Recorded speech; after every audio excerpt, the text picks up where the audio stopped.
Have you experienced all those? I think all of us probably, if we've lived long enough, have experienced all of those at some point, where there's a proper time for everything, right? Life under the sun, life in this sphere we live in, isn't always easy. It's not always the simplest things that we'd like to have. It's often complicated. Life comes at us in ways that we didn't necessarily expect at times. Maybe we had certain ambitions. Maybe we had certain things that we expected to come out of life, and it just doesn't happen in the fashion that we had envisioned. It doesn't materialize in the way that we thought life would kind of just unfold and unpackage itself in this nice, neat, orderly kind of way that allows for us to just ease through the existence that we have here under the sun. What do you do when it doesn't work out that way, right? What do you do when life just doesn't unfold in the fashion that you and I had hoped it would? What happens when life throws us a curveball?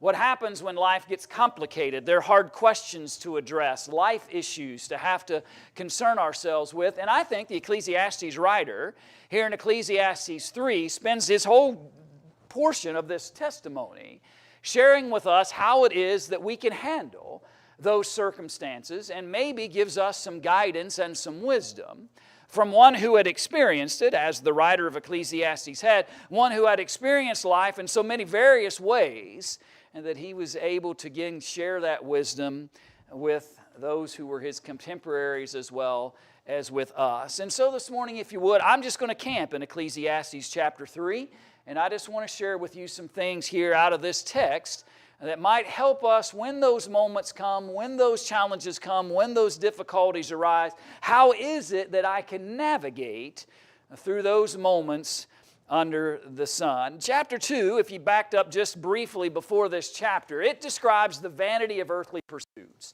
And chapter 2 basically tells us that you think you've got it right in front of you, right? And you think you're going to be able to pursue this or have that or accomplish this, and then life says, nope, we're going to do something different instead. And so life, it is vain in that sense then. When we always think it's going to work out exactly the way we planned it, life has this vanity to it that chapter 2 describes to us. In that text that Will just read for us then in verses 1 through 8 of Ecclesiastes chapter 3, basically the writer says, to the contrary of those kind of definite mindsets of things that we're going to accomplish in life, chapter 2 says that may not happen. Chapter 3 says we actually experience everything. Not everything is fun. Sometimes tears come. Not everything is mournful. Sometimes celebration comes. Not everything is healthy. Sometimes challenges come. Sometimes healing arrives, right? Everything under the sun happens, generally speaking, to everybody. And I think what we learn from that narrative is don't be consumed with any single aspect of it.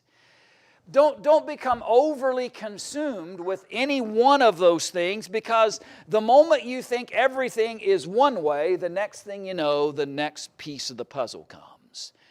And just when you thought everything was great, then life says, no, here's something to have to deal with. Here's a complication.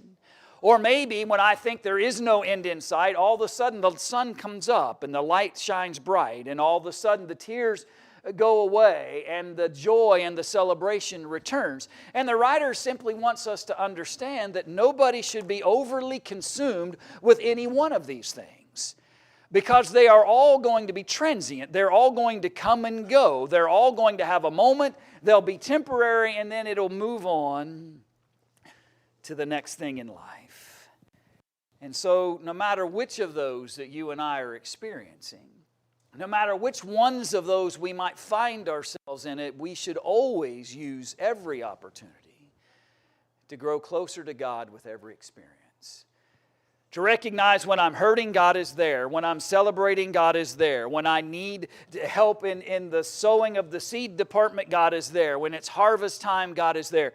That everything that we do should be connected to the great creator of all things and the great giver of all things. And all of life's experiences can be aided and helped and benefited if we'll make sure that God is part of that conversation. But keep reading with me. Verse 9, Ecclesiastes chapter 3. after all of that conversation, right, a time for all of those things, he says, verse 9, what profit has the worker from that in which he labors? I have seen the God-given task which the sons of men are to be occupied. He has made everything beautiful in its time. Also, he has put eternity in their hearts, except that no one can find out the work that God does from beginning to end. It's an interesting conclusion in that particular portion of the narrative, and that is simply this. If you're trying to figure out God, your finite mind won't get there. God's infinite mind cannot be capsulized by our finite thinking. There's no way for us to understand every aspect and nuance that is God. That's why He is God and we are not. Right? So many times we're trying to figure out things that aren't ours to figure out. A lot of times we spend hours and hours, days and days, large portions of our life trying to figure out things that aren't ours to figure out. God says there's work to be done. There's things to occupy your time. There's things that need to be accomplished. Yet remember, who can really know every aspect and every nuance of who is God? And so let's quit trying to define the reason behind every season. Quit trying to figure out. Here's the challenge. You don't have to raise your hand, but raise it mentally if it's you. Are you one of those folks? I tempted him. It's all right. He could. I had a hand back there. Never mind. But.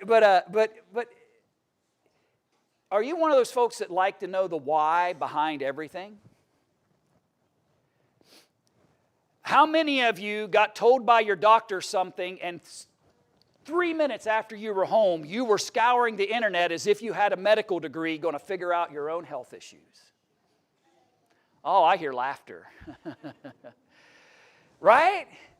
We are a people sometimes that are determined that we want to know the why behind everything, and we will scour page after page after page after page of knowledge and information, always trying to figure out things that are the why behind everything. And friends, can I encourage you this morning to appreciate this simple fact: you will not be able to know why for everything that happens. As much as you would like to know, as much as we think it would help us to know. By the way, there have been times where I have known the why and wish I hadn't. I almost fell out of the pulpit. My wife has warned me for years, it's going to happen. It's going to happen. Don't pursue the why all the time. You can't define every reason something happened. You can't ascribe. As much as we would like to, there's time for every season. And we won't always know why that moment is that time for that season. And if we spend our time and spend our energies and become consumed and overwhelmed with trying to figure out the whys all the time, we may be missing out on the transition where God is trying to lead us out of that season into the next. But because we're so focused on figuring out why I'm in this one right now, I miss the open door to move into the next. So don't labor to define every reason behind every season and every circumstance.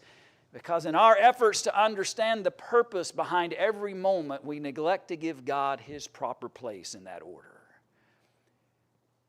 We convince ourselves that I'll figure this out. I'll resolve this. I'll be able to get enough knowledge, gain enough understanding. I will master this. And all the while, God's saying the seasons are coming and going for all of us. And so rather than question how He can make all things beautiful, as the text says, or how He can use timing of events, how about let's just trust God can? What seems impossible to us, what seems beyond reach for us, what seems beyond our grasp or understanding, just recognize and trust the fact that what I cannot do, God can. What is impossible for me, what is confounding and confusing and complicated for me, is not so for God. And rather than questioning everything that ever happens, rather than trying to say, well, why this and why that and why not that and why not this? And we're always trying to figure out why life is unfolding in the way that it is. Maybe we should just be rooting ourselves in greater trust and greater confidences in God as He moves us through each of those seasons. Because I think the wisest one, if this is Solomon that writes this here in the book of Ecclesiastes, is far wiser than I can ever be, and he tells me, quit spending your time trying to figure out everything. It'll just frustrate you. And at the end of that pursuit, you still don't have any better answers, and now I'm exhausted.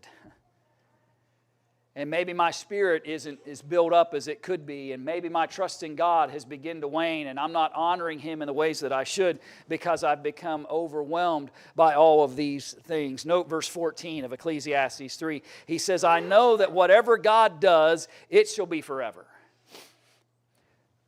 Earthly existence, one season after the next season after the next season, they're temporary things. But when God gets involved, His work is forever. Nothing can be added to it and nothing taken from it. God does it that men should fear before Him. God's power is infinite. God's power and abilities are beyond ours. And our lives would improve if we just trust the God who has the ability to do all things in His time and in His ways to make all things better and beautiful, even when we can't figure out how that's even possible. Back to the text, verse 12. He says, I know that nothing is better for them than to rejoice and to do good in their lives. And also that every man should eat and drink and enjoy the good of all his labor. It is the gift of God. And what I simply want us to appreciate life under the sun is true joy comes when we stop analyzing and just start living under God's blessings. Quit trying to analyze every detail of every situation and every circumstance, and at times just be thankful. And just be appreciative of what God is providing for us and the aid that He's bringing to us, because that's where true joy comes. While we're trying to analyze everything and figure it all out and do all the equations of why, we're missing on the beauty of what God's doing. Because we can't accomplish everything that we think we can. We've got to be willing to trust God's purposes. We're not going to fix everything. True joy comes when I say to myself, listen, I can't fix that. I spoke to you about that a few weeks ago, and I asked that question then. I said, how many of you, are you the fixer, right? Are you the person that always feels like you're resolving, not just your own issues, but you're resolving everything that comes down, right? And that's exhausting. It's exhausting when you feel like you have to resolve and fix and put back in order everything that's disjointed. And not only your own existence, but in the existence of others around you. But there's a realization I think the Ecclesiastes writer wants us to understand, and that is you won't be able to right every wrong.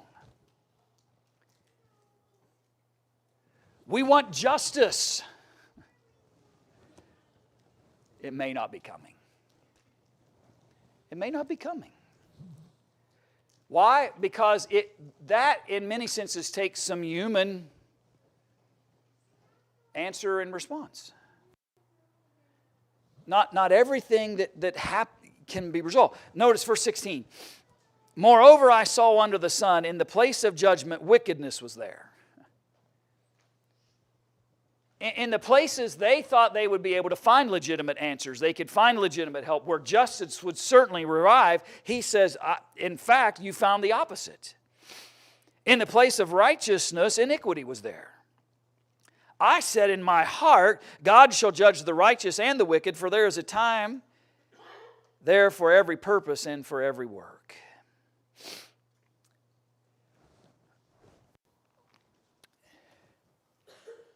Have you ever used the phrase, that isn't fair?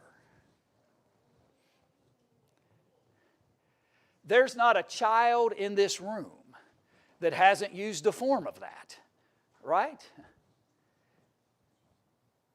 He got the larger slice of pizza. That isn't fair, right? He got 2 cookies. I got 1 cookie. That is it. But you know where that's even worse? In adults. You can almost understand it in children as they're learning, but when you see adults always crying, that's not fair. I'm not saying never try to correct a problem. I'm not saying never seek justice. I'm not saying never try to correct a situation. That's not what I'm implying here. That's not what the Ecclesiastes writer is saying. But he is saying, accept the fact that sometimes things won't be fair, and that's it. Sometimes justice won't be found, and that's just a reality. And if I am caught up in trying to find answer and resolve to every single thing that ever happens, I'll be exhausted and still won't have fixed anything. I wish that wasn't true, by the way. I wish the Ecclesiastes writer had never said it. That everyone will do justly. Everyone will be fair. Everyone will treat each other in the manner that they should. No one will go beyond those bounds. Folks, where righteousness should be, I'll find it. But it doesn't happen that way. Ecclesiastes writer had seen enough in life to know that everything just doesn't work in that fashion. And sometimes the quicker I come to that reality, the faster I come to that reality that every right can't or wrong can't be righted. Everything that happens can't just be flipped and corrected. Sometimes I just need to deepen my faith and trust in God and to recognize that life under the sun isn't permanent, heaven is. That what I'm experiencing under the sun is the temporary, what I will receive through God's grace is permanent. So don't let life under the sun take life away from you. Notice verse 18. I said in my heart concerning the condition of the sons of men, God tests them, that they may see that they themselves are like animals. For what happens to the sons of men also happens to animals. One thing befalls them as one dies. Now, he doesn't equate man to all animals in every aspect. He equates them to in one aspect. And that is, at the end of the day, they all die. For what happens to the sons of men also happens to animals. One thing befalls them. As one dies, so dies the other. Surely they all have one breath. Man has no advantage over animals, for all is vanity. Well, isn't that the cheeriest thing you've ever heard, right? Thank you, Solomon, right? We all die. Great. Is there anything more than that? Well, all go back to the dust. Verse 20, who knows the spirit of the sons of men which goes upward, and the spirit of the animal which goes down to the earth?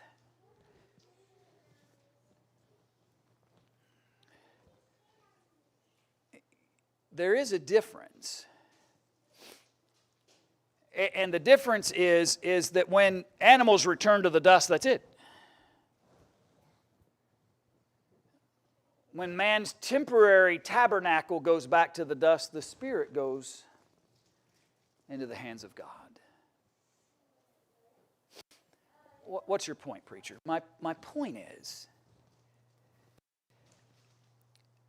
don't let life take away your vision of what's really important. We can become so focused on earthly life that at the end of the day ends like everything else. Right? That's the point he's making. if all of our energies, all of our time, all of our thoughts, all of our passions, every ambition that we have, it is so earthly focused, what do you have? When you die and you go back to the dust, what do you have? So quit letting life under the sun take real life away from you. The eternal life, the everlasting life, the long-term heavenly life that God really desires for you. A lot of people's faith is challenged and weakened and is often abandoned because they let life overwhelm them. They let the things of this world become their consuming contemplation of every moment. And if you are focused on this earth and the things of it and the life in it, you're focused on the dust. You're focused on the dust part. Why not get our minds and our eyes and our hearts focused on the eternal part? Don't let life under the sun rob you and I of the spiritual benefits that God is offering. And when we can flip that, when we can get our hearts, our minds, our eyes focused on eternal things, on everlasting things, and off of the things of this world, notice, so I perceive that nothing is better, verse 22, than that a man should rejoice in his own works, for that is his heritage. For who can bring him to see what will happen after him?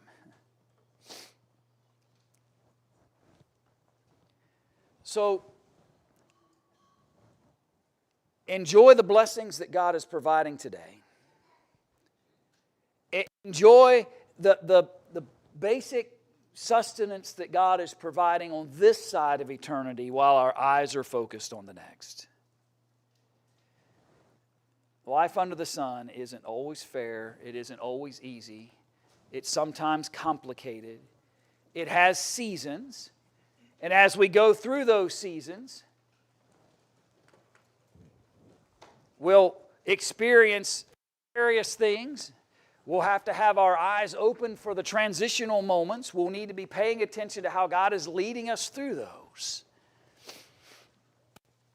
But at the end of the day, our life under the sun is improved when our eyes are stayed on the Creator. When our eyes are focused upon the everlasting benefits, the eternal benefits, the heavenly benefits.